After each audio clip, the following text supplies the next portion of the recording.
Sound off for Chesterfield. Chesterfield, first with premium quality and best for you. Chesterfield brings you Dragnet.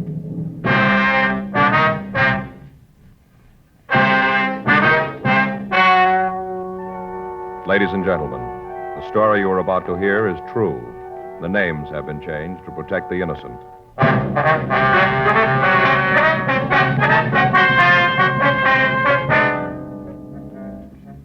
You're a detective sergeant.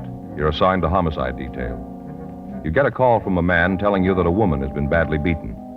Before you can get the name of the victim or any other information, the caller hangs up. Your job? Investigate. Here is Chesterfield's record with smokers, and important to you. No adverse effects to the nose, throat, and sinuses from smoking Chesterfield. That's the report of a doctor who has been examining a group of Chesterfield smokers for a full year and 2 months as a part of a program supervised by a responsible independent research laboratory. Don't you want to try a cigarette with a record like this? Chesterfield. First with premium quality. Chesterfield. First choice of young America. And that's from a survey made in 274 colleges and universities. Try Chesterfields today. Chesterfield, regular or king size. They're much milder and best for you.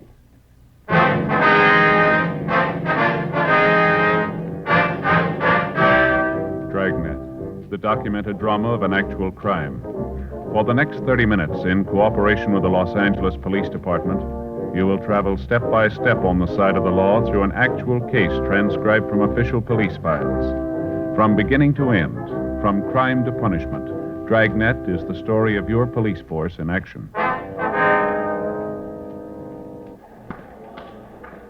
It was Friday, June 10th. It was hot in Los Angeles. We were working the night watch out of homicide detail. My partner's Frank Smith. The boss is Captain Lorman. My name's Friday. I was on my way back from the main jail, and it was 8:10 p.m. when I got to room 42. Homicide. Frank? Yeah. Wait a minute, I want to talk to you. I'm not going anyplace. Oh. Well, I talked to Evans. I couldn't get any more out of him. The arraignment's still set for the 14th, isn't it? Yeah, that's right. Hey, can't you settle down for a minute and stop that pacing up and down? What's the matter? Something on your mind? On my leg. Oh, something wrong with it? Not a thing. Just walking. Well, I wish you could manage to stand still for a minute. I'm getting a little bilious following you around the room. You know how far it is from here to the business office? What do you mean? How far? Oh, it's just across the hall. Is that what you mean? 25 feet? No, you're wrong. It's 1/210th of a mile. Well, that's good to know. It's 1/6 of a mile to the crime lab, including the stairs. 1/8 of a mile to Sal's Cafe. 4 trips to R&I equals 1/4 of a mile. Never knew that, did you? No. Our grand total tonight so far is over 6 miles, and we're only half through. What do you think of that, Joe? Well, what's it all prove? Well, this is a walking job we got. Well, everybody knows that, don't they? Yeah, but I'm the only one in the department who knows exactly how far we walk. That's fine. Any calls come in while I was out? No. Like to know how I do it? What's that? It's done with a pedometer. Measures miles. Just fastens on your leg, see? At the end of the day, you know exactly how far you walk. Yeah. Gonna measure everything, Joe. Keep track. Gonna know exactly how far everything is. What for? Somebody might want to know. Who? I'll get it. Homicide, Friday. Yeah. Now, what's that address again? Yeah. Right. Well, we got one to roll on. What do you got? Ambulance follow-up, Westlake area. Yeah. Woman's been beaten. 8:14 p.m. We left the city hall and drove to the address we'd been given. 8674 Cambria Street was a large private home that had been divided into apartments. The house was quiet, and there was no sign of any disturbance. There was a woman sitting in a glider on the front porch. We went up and talked to her. Something I can do for you? Police officers, ma'am. We got a call that there'd been some sort of trouble here. What kind of trouble? A woman had been beaten. Is that right? It must be some kind of joke. Nothing like that here. You sure you got the right address? It's the one we were given, ma'am. You got an apartment 104? Yeah, the last one back on the left. Rockmans live there, Mr. and Mrs. We'd like to see the apartment. Go ahead. Anything happened around here, I'd know about it. I'm the landlady. Anything happened, I'd know about it. Go ahead, you won't find anything. Thank you very much, ma'am. Here it is. I'll get it.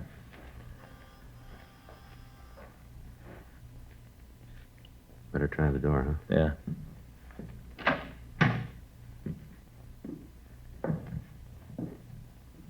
Nobody here. Looks like they had a party, huh? I'll Yeah. check the back.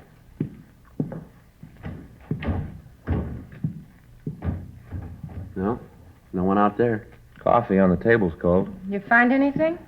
Where's that door go, ma'am? Bedroom. Joe, this girl on the bed. No. Yeah, really worked her over, huh? How about it?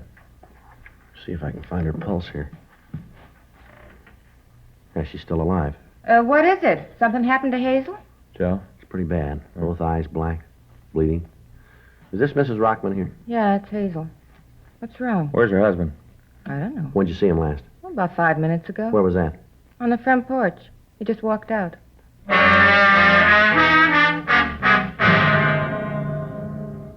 The ambulance crew arrived and immediately removed the victim to Georgia Street Receiving Hospital for emergency treatment. We got in touch with Officer Ed Barrett of the hospital detail and asked him to try to get a statement from the victim if she regained consciousness. We locked the door to the Rockman apartment to preserve any physical evidence we might need, and then we went down and talked to the landlady, Mrs. Ruth Baker. We found her on the front porch. We asked her what she knew about what had happened. I sure wish I could tell you more. How about Hazel? Is she going to be all right? We don't know yet, Miss Baker. She's pretty badly beaten. Mm-hmm. What do you want from me? Some questions we'd like to ask, ma'am. About what? I've told you what I know. Do you know where Mrs. Rockman's husband was going? No, I don't. I don't much care either. Did you say anything at all when he went out? Not a word. Just walked out in a sort of daze, like a trance, sort of. He didn't say anything at all to you? I just got through telling you that he didn't. Yes, ma'am. Mr. and Ms. Rockman fight often, would you know? No, not any more than any married couple. Miss Baker, Yeah? wonder if you can give us a description of Mr. Rockman? Description? Yes, ma'am. Tell us what he looks like. You figure he did that to Hazel, huh? That's what we want to talk to him about. What kind of description do you want? About how tall is he?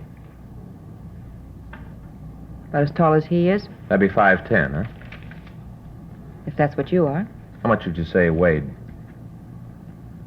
Wouldn't even make a guess. I don't notice things like that. Yes, ma'am, but would you say he was medium build or heavy? I'd say medium. Not too heavy, not too skinny. Medium. What color's his hair? Black. How about his eyes? Brown. Real dark brown. You wear glasses? No. Was he clean shaven? What do you mean? Well, do you have a mustache? No, he had one a while ago. He tried to grow one, but Hazel made him take it off. It never grew real well. Little scraggly thing. What was he wearing when you saw him last? Shirt and pants. Could you tell us what color the shirt was? No, and I can't tell you what color the pants were either. It's dark out here. I didn't pay much attention when he left. Just thought he didn't feel well. Sick from the party. All right, Miss Baker. May I use your phone? Sure, help yourself. It's in the living room, right inside the door to your left. You can't miss it. All right, ma'am. Thanks. I'll call this in, Joe. Right. Now, Miss Baker, Yeah? does Mr. Rockman drink much? Why do you ask that? Well, I wonder if there might be some bar in the neighborhood that he might have gone to, maybe? No, he doesn't drink much at all. Once in a while, he and Hazel have a glass of wine before dinner. You know, sharpen the appetite. Just a glass of wine before dinner. Mm-hmm. And you haven't any idea where he might have gone? Not the slightest. Does he have any relatives in the city? I can't answer that. You mean you don't know? Must have some people someplace. Most of us do. But I'm not the kind of person who pries into the private lives of my tenants. They pay their rent, no loud parties, and I don't bother them. Now, about this party tonight. Yeah, what about it? Was there any trouble? Not that I knew about. You didn't hear anything? Any loud talking? Any arguments, maybe? Nope, I wasn't at the party. Wasn't invited. Hazel gave it for her Tony friends. Going to play bridge. I wasn't there. Yes, ma'am. Could you tell us who was there? Never been able to get the hang of the game. Don't like cards. Chinese checkers, that's my game. Never could understand bridge, so I wasn't invited. Well, can't you give us a list of the people who were there? I suppose. Why do you need it? We'd like to talk to them. Well, I guess it'd be all right to give them to you. How's Hazel? You heard yet? No, ma'am. Sure a terrible thing. Not that maybe she didn't deserve it, but it's sure terrible. Why do you say that, Miss Baker? What do you mean, why do I say it? I say it because it's true. No other reason to say something. Yes, ma'am, but what do you mean? Just that it was bound to happen. Somebody was bound to haul off and slap her mouth shut one of these days, the way she talked. Ma'am? Accusing. Always accusing. Thought everybody in the world was after her. Always tell me that she knew about me, that I wasn't fooling anybody. The words she'd use. And they're supposed to be so Tony. Well, did she have any enemies around her? Anyone to make her think that, would you know?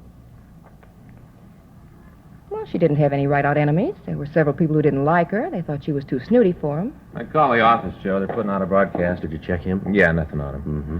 Hope it's all right, ma'am. I left your number in case they want to reach us. Sure, it's all right. Can you give us the names of the people who were at the party tonight, ma'am? Yeah, there was Lily Davis, the Harrises, and there was some fellow with Lily that I never saw before. You know where we can get in touch with him, do you? Well, the Harrises live up in 203, and Lily has an apartment 105 right across from the Rockmans. She ought to be able to tell you something. Don't know if it's going to be the truth, but she'll think of something to tell you. Yes, ma'am. Is she a good friend of Mrs. Rockman's, do you know? Oh, you bet. They're thick as thieves. Always having little lunches by themselves, talking secrets, buzzing around. Thieves. Myself, I never took to Lily. I always thought she was kind of wild. Divorcee, you know. All right, Miss Baker, thank you very much. We'll be in 105 if there are any calls. Appreciate it if you'd let us know if Mr. Rockman comes in. Don't mention to him that we're here. Mm-hmm. All right. That was 105, you said? Yeah. Better talk to this Davis woman, huh? Yeah, maybe she can tell us where Rockman is. Yeah. 105, here it is. Yes? Miss Davis? Yes. Is there something I can do for you? Yes, ma'am. We're police officers. What is it you want with me? We'd like to talk to you, ma'am. Oh, well, come in. Thank you. I wonder if it'd be all right if we left the door open. I suppose so. Any special reason? Well, we'd like to keep an eye on the apartment across the hall. Well, what's it about? We understand that you know the Rockmans pretty well. I suppose so. Why? You have any idea where Mr. Rockman might be? No, I don't. Isn't he across the hall? No, ma'am, he isn't. Well, then I don't know where he is. Have you talked to Hazel? No, ma'am. Well, why don't you ask her? She should know. We were wondering if you could help us out. No, last I saw of him was when he left their place. Uh-huh. Say, I wonder if you'd mind if I went ahead with what I was doing. Ma'am? Probably seems silly to you, but it's a hobby of mine. Wire sculpture. Silly, but it gives me a chance to relax. Yes, ma'am. Will you go right ahead? I don't think I got your names. Well, my name's Friday. This is my partner, Frank Smith. How do you do, Mr. How do you do, Smith, ma'am? Mr. Friday? Well, what's all this about? Herman done something wrong? No, it's just a routine investigation, Miss Davis. Oh, mm-hmm. We understand that you were at their place tonight, a party, huh? Well, yes. Hazel was going to have a couple of tables of bridge. Anything unusual happen while you were there? No, nothing that you'd call really unusual. Who was there, ma'am? Oh, myself, the Harrises, they live upstairs, and Tom Reeves. Another couple were coming over after dinner, but they called and said they couldn't make it. It was just as well. None of us felt much like playing. Why was that? Well, Hazel wasn't feeling very well. She and Herman had a little argument. You know how it is, kind of uncomfortable. Excuse me. Hello? Yes. Oh, yes, Tom. No. Well, you've got to understand she wasn't feeling too well. Mm-hmm. Just one of those things. Yeah. What? No, I've got a meeting that I want to go to tomorrow night. Modern art, yes. At a place down on Melrose. Well, sure, if you want to. Mm-hmm.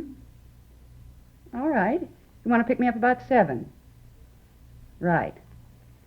Okay. See you then. Bye. Excuse me, that was Tom. He's a nice boy. I just met him tonight. The Rockmans set it up. Mm-hmm. What was this argument that the Rockmans had? Do you know what that was about? Well, it was nothing, just a little thing. Hazel hadn't been feeling well lately. It's awfully easy to set her off. I guess sometimes Herman doesn't realize it. Yes, ma'am, but what caused it tonight? Well, you see, Hazel's been thinking that there was somebody been following her, spying on her. She told Herman about it tonight. That made him a little angry. And, well, then at dinner we just sat down. Mrs. Harris said that she'd seen a picture of the dress that Hazel had on in the morning paper. Well, Hazel didn't understand. I guess she thought that Mrs. Harris was being nasty about it. And she got up and left the table, went into the bedroom. Yes, ma'am. Herman got up and went in after her. Came out and said that she wasn't feeling well. It kind of threw a damper on the evening, so when the other couple called and said that they wouldn't be able to make it, we all decided to call it quits. Mm-hmm. Was there any reason for Mrs. Rockman to feel that there was somebody spying on her? Would you know? No, Mr. Friday. It was just one of those things. She'd go along fine, feel good, and then she'd wake up in the morning and start to think about things, and she'd get depressed. Well, when she's like that, there isn't anything that can lift her out of it. We used to talk about it. I'd try to help her. Same thing happened to me, I know. It's just one of those things. Yes, ma'am. Maybe if they'd had children, it'd be different, but lately she hasn't been feeling well, and she and Herman haven't been getting along. He just didn't seem to understand. She'd get angry, and he'd work late, and the more he worked late and stayed away from home, the more she'd fret and get angry. It was just a vicious circle. Nothing anyone can do about it. It'll pass with time. Mm-hmm. When Rockman went in to see his wife, did they argue? Well, they had a few words, a little loud, nothing serious. Then he came out and said that everything was all right. Ma'am, did Rockman ever get violent toward his wife, do you know? What do you mean, violent? He ever hit her? No, I don't think so. A couple of times when I was over there, he looked like he might be thinking of it, but I never saw it. I think if he ever did hit her, Hazel would have told me. We were very close, as I said. I tried to help her. Mm-hmm. Just a few loud words. That's all I ever knew about. Anyway, after Herman came out of the bedroom, we all decided to leave. This fella, Tom, he wanted to go on, out someplace, but I was a little tired, and I'd just met him tonight, so I begged off and came home. Yes, ma'am. Can't you tell me what this is all about?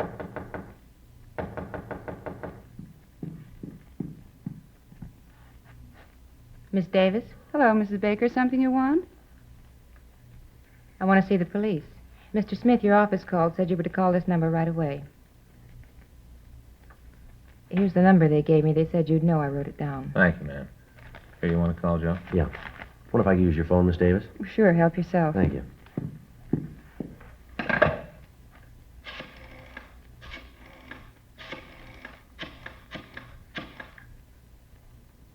Isn't this the most awful thing you've heard in all your life? What?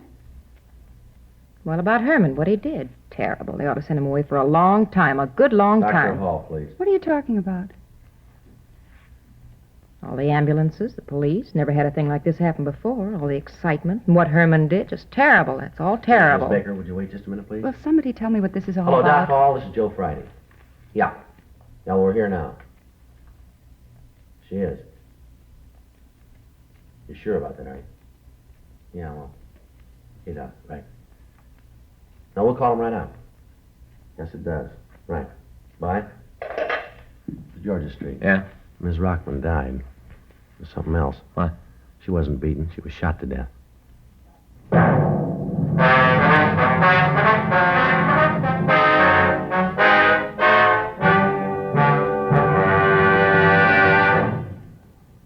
You are listening to Dragnet, the authentic story of your police force in action. Years ahead of them all. Chesterfield is years ahead of all cigarettes. Chesterfield quality is highest. Here's the proof. Recent chemical analyses give an index of good quality for the country's 6 leading cigarette brands. The index of good quality table, which is a ratio of high sugar to low nicotine, shows Chesterfield quality highest. Chesterfield quality highest. 15% higher than its nearest competitor. Chesterfield quality highest. 31% higher than the average of the 5 other leading brands. Don't you want to try a cigarette with a record like this? Chesterfield, first with premium quality and best for you. Try Chesterfield today, regular or king size.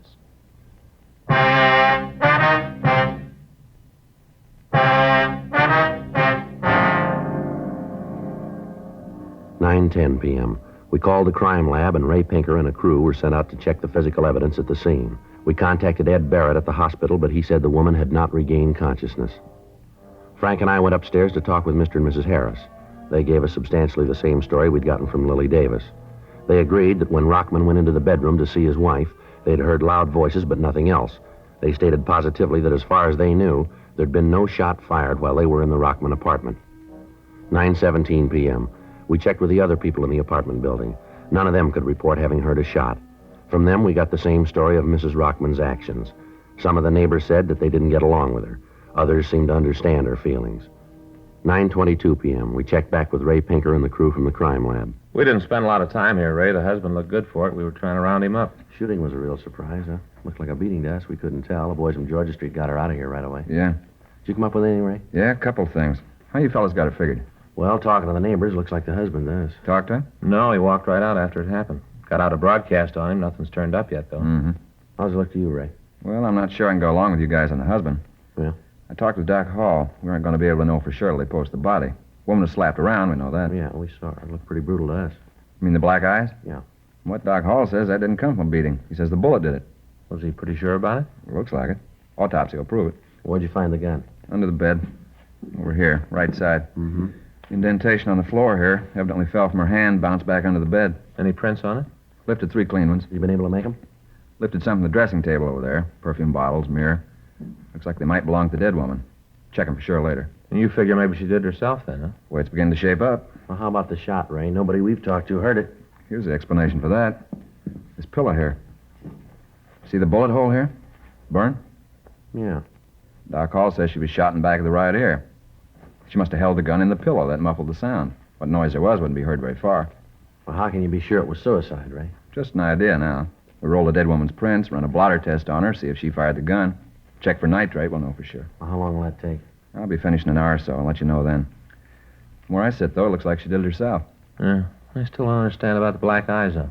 The way I get it, the bullet entered just behind the right ear. Passed behind the eyes. I've seen it a couple times before. Yeah, but Doc Hall said that she'd been slapped a couple of times, Ray. Yeah? Said he found a couple of bruises on her cheeks. Not enough to do any damage, though. Sure not enough to kill her. Mr. Friday? Mr. Friday? Yes, ma'am. Can you come right over to my place? Herman's on the phone. What's that? Mr. Rockman, he called to find out how Hazel was. All right. Phone's right there. Thank you. Hello? Hello? Hello? Well, he's not there now. What'd he say? Well, he asked me if I knew how Hazel was. I told him that she was dead, and then I asked him where he was. Did he tell you? No. He just said for me to tell people that he was sorry he did it, for me to tell him that he didn't mean it. Mm-hmm. He said he didn't mean to kill Hazel. Well, the way it looks, he didn't do it. Then you better find him right away. Ma'am? He thinks he did, and he's going to kill himself.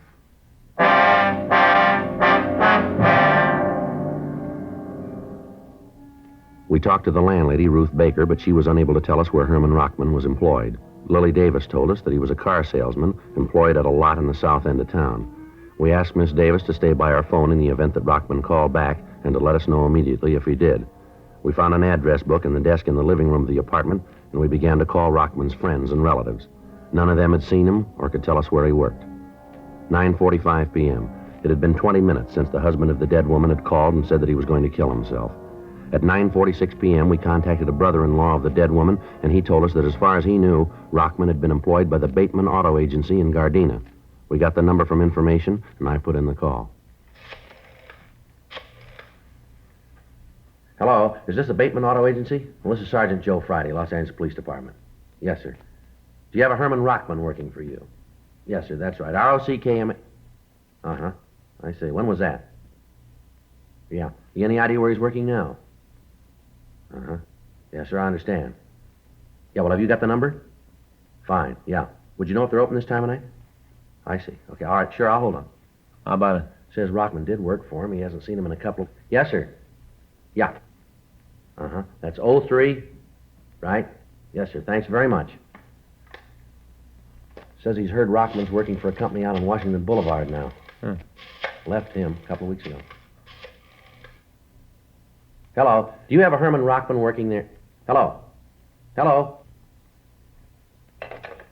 Somebody answered. As soon as I asked about Rockman, he hung up. Think it was him? There's no way of telling. We better check on it quick. You got the address? Yeah, it ought to take us about 5 minutes to get there. Let's go. We still got a chance.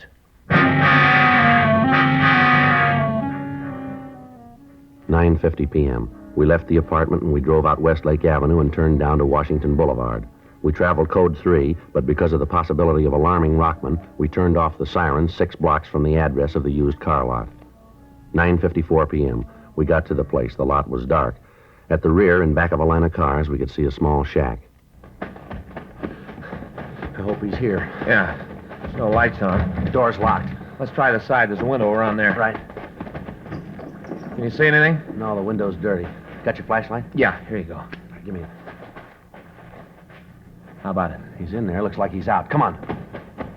Let's hit it. Right. Full of gas. Kill your flashlight. Right. I'll get him out of here. You want to get that heater? Right. The window's stuck. Break it. How about it? He's still alive. Fresh air should bring him around. Yeah. Rockman. Rockman. Come on, Rockman. You're all right. Come on. Sit up. Why'd you do it? Why'd you stop me? No reason for you to kill yourself. I got a reason. I killed Hazel. I didn't mean to. I loved her more than anything. I didn't mean it. I didn't know I hit her that hard. All right, settle down. Settle down. You didn't kill her, Rockman. Nobody asked you to come down here. I called you to take care of her. I knew it was too late. I killed her. She's dead, and it's my fault. Why'd you come here? Why'd you stop me? All right, now take it easy, will you, Rockman? Straighten yourself out here. You didn't kill your wife, Rockman. You understand? What? We don't think you killed her. We think she did it herself. Huh? Oh. Well, she wasn't well. She was sick. She didn't know what she was doing. She did the wrong thing, didn't she? Her way wasn't right. I loved her, very much. Yes, sir, we understand. Doesn't really make any difference you stop me. No difference. Sir? Doesn't make any difference that you stop me. I loved her. No difference at all. How's that? I died with her.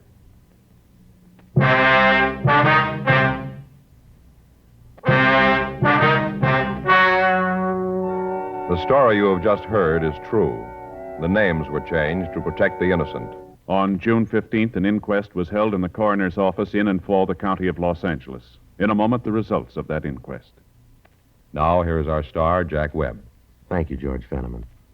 Friends, next Sunday, June 21st, is Father's Day.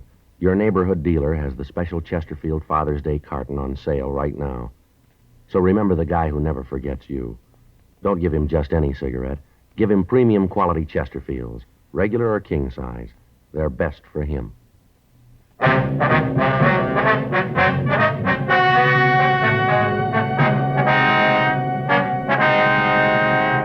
At the coroner's inquest, it was decided that the wound that killed Hazel Eileen Rockman was self-inflicted. The death was listed as a suicide. Her husband, Herman George Rockman, was not held.